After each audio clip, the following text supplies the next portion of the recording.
S ನೋಡಿ, ಮಲ್ಲೇಶ್ವರಂನಲ್ಲಿ ಈಗ ಬೃಹತ್ ಆಕಾರದ ಮರಗಳು ಕೂಡ ಧರಾಶಾಹಿ ಆಗಿರುತ್ತೆ. ಇದರ ಜೊತೆಗೆ ಯಾವ ಮಟ್ಟಕ್ಕೆ ಅಲ್ಲಿರುವಂತಹ ಕ್ರೀಡಾಂಗಣ ಅಂದರೆ ಸ್ಟೇಡಿಯಂ ಅದು ಕೂಡ ಮೇಲ್ಛಾವಣಿ ಕುಸಿದಿದೆ ಅನ್ನೋದು ಕೂಡ ಈಗ ನಮ್ಮ ಪ್ರತಿನಿಧಿ ವನುತಾ ನಮಗೆ ಮಾಹಿತಿಯನ್ನು ತಿಳಿಸಿದ್ರು.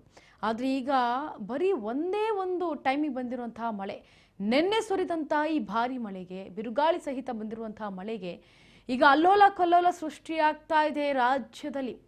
ಈ ಸೃಷ್ಟಿಯಿಂದ ಜನ ಕೂಡ ತತ್ತರಿಸಿ ಹೋಗ್ತಿದ್ದಾರೆ. ಇದು ಪ್ರಕೃತಿ ವಿಕೋಪವೋ ಅಥವಾ ಪ್ರಕೃತಿಯಲ್ಲಿ ಆಗ್ತಾ ಇರುವಂತಹ ಬದಲಾವಣೆಯೋ?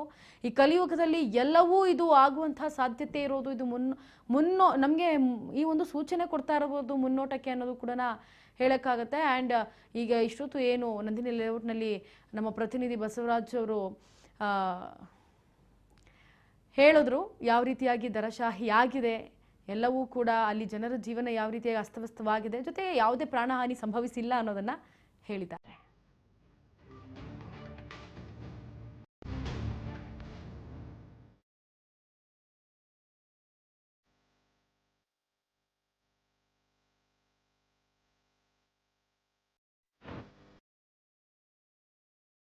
ವಿಜಯನಗರದಲ್ಲಿ ಭಾರೀ ಮಳೆಗೆ ಅವಾಂತರ ಸೃಷ್ಟಿಯಾಗ್ತಾ ಇದೆ. ಒಂದು ಕಾರು ಮತ್ತು ಒಂದು ಬೈಕ್ ಸಂಪೂರ್ಣವಾಗಿ ಜಖಮಾಗಿದೆ. 7ನೇ ಮುಖ್ಯ ರಸ್ತೆಯಲ್ಲಿ ಗಾಳಿ ಸಹಿತ ಮಳೆಗೆ ಬಿದ್ದಂತಹ ಮರಗಳು.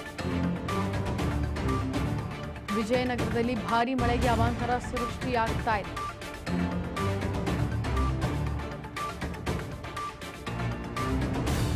ಏಳನೇ ಮುಖ್ಯ ರಸ್ತೆಯಲ್ಲಿ ಗಾಳಿ ಸಹಿತ ಮಳೆ ಬಿದ್ದ ಮೇಲೆ ಈಗ ನಿನ್ನೆ ಬಿದ್ದ ಮರ ಅರ್ಧ ಮಾತ್ರ ಕಟ್ಟಾಗಿ ಹೋಗಿದೆ. ಅರಣ್ಯ ಸಿಬ್ಬಂದಿಗಳು ಅಲ್ಲಿ ಬಂದು ಕಾರ್ಯಾಚರಣೆ ಕೂಡ ನಡೆಸಿದ್ದಾರೆ.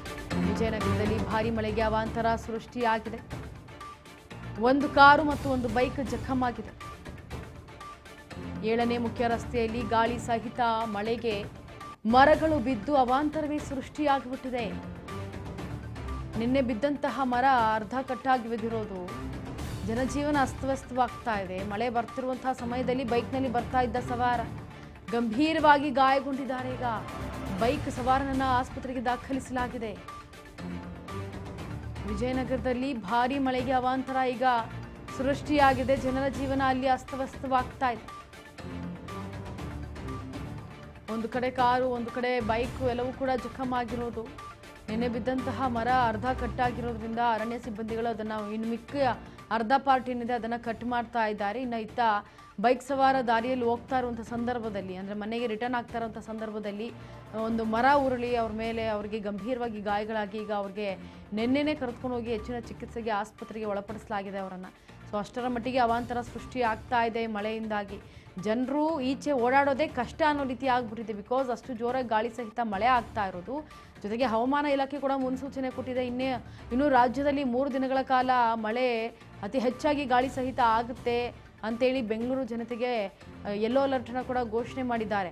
ಇತ್ತ ಈ ಘಟನೆಯಲ್ಲಿ ಈಗ ನೋಡಿ, ಬೈಕ್ ಸವಾರನಿಗೆ ಗಂಭೀರವಾಗಿ ಗಾಯ ಆಗಿರೋದು ಕೂಡ. ಪಾಪ ಕೆಲಸ ಮುಗಿಸ್ಕೊಂಡು ಮನೆಗೆ ರಿಟರ್ನ್ ಆಗ್ತಾ ಇರೋಂಥ ಸಂದರ್ಭದಲ್ಲಿ ಅವಘಡ ಸಂಭವಿಸಿರೋದು. ನಿನ್ನೆ ಒಂದೇ ಒಂದು ರಾತ್ರಿ ಆಗಿರುವಂತಹ ಮಳೆಗೆ ಎಷ್ಟರ ಮಟ್ಟಿಗೆ ದೊಡ್ಡ ಅವಾಂತರಗಳು ಸೃಷ್ಟಿಯಾಗಿದೆ ಅನ್ನೋದನ್ನು ಗಮನಿಸಿ. ಕಾರ್ಗಳು, ಬೈಕ್ಗಳು, ಆಟೋಗಳು ಎಲ್ಲವೂ ಕೂಡ ಸಂಪೂರ್ಣವಾಗಿ ಜಖಮಾಗಿರೋದು. ಜೊತೆಗೆ ಬೇರೆ ಕಡೆ ಇರುವಂತಹ ಬೃಹತ್ ಆಕಾರದ ಮರಗಳು ಬುಡ ಸಮೇತ ಕಿತ್ಕೊಂಡು ಬಿದ್ದರೆ, ಇನ್ನು ಕೆಲ ಕಡೆ ಅರ್ಧಂಬರ್ಧ ಕಟ್ಟಾಗಿ ಬಿದ್ದು ಇನ್ನು ಅರ್ಧ ಏನು ಬುಡ ಹಾಗೆ ಇರುತ್ತೆ, ಆ ಬುಡವನ್ನು ಕೂಡ ತೆಗೆಯುವಂಥ ಕೆಲಸವನ್ನು ಸಿಬ್ಬಂದಿ ವರ್ಗದವರು ಮಾಡ್ತಾ ಇದ್ದಾರೆ. ಅಷ್ಟರ ಮಟ್ಟಿಗೆ ಮಳೆ ಆಗ್ತಾ ಇದೆ. ವಿಜಯನಗರದಲ್ಲಿ ಈಗ ಭಾರೀ ಮಳೆಗೆ ಅವಾಂತರ ಸೃಷ್ಟಿ ಆಗ್ತಾ ಇರೋದು. ವಿಜಯನಗರದಲ್ಲಿ ಕೆಲಸವನ್ನು ಮುಗಿಸ್ಕೊಂಡು ಹೋಗ್ತಾ ಇದ್ದಂತಹ ಒಬ್ಬ ಬೈಕ್ ಸವಾರನಿಗೆ ಈಗ ಈ ಅವಘಡ ಸಂಭವಿಸಿದೆ. 7ನೇ ಮುಖ್ಯ ರಸ್ತೆಯಲ್ಲಿ ಗಾಳಿ ಸಹಿತ ಮಳೆ ಬಿದ್ದಿದೆ. ಇದರ ಹಿನ್ನೆಲೆಯಲ್ಲಿ ಆ ಮಳೆಗೆ ಮರವೂ ಕೂಡ ಬಿದ್ದಿರೋದು. ಅಲ್ಲಿನ ಕಾರು ಕೂಡ ಫುಲ್ ಜಖಮ್ ಆಗಿದೆ. ಗಮನಿಸ್ತಾ ಇದ್ದೀರಾ ದೃಶ್ಯಾವಳಿಗಳಲ್ಲಿ. ಸದ್ಯ ನಿನ್ನೆ ಬಂದಂತಹ ಒಂದೇ ಒಂದು ರಾತ್ರಿಯ ಮಳೆಗೆ ಇವತ್ತು ಜನ ಇನ್ನೂ ಸುಧಾರಿಸ್ಕೊಳ್ಳುವಂತಹ ಪರಿಸ್ಥಿತಿ ಎದುರಾಗುತ್ತೆ.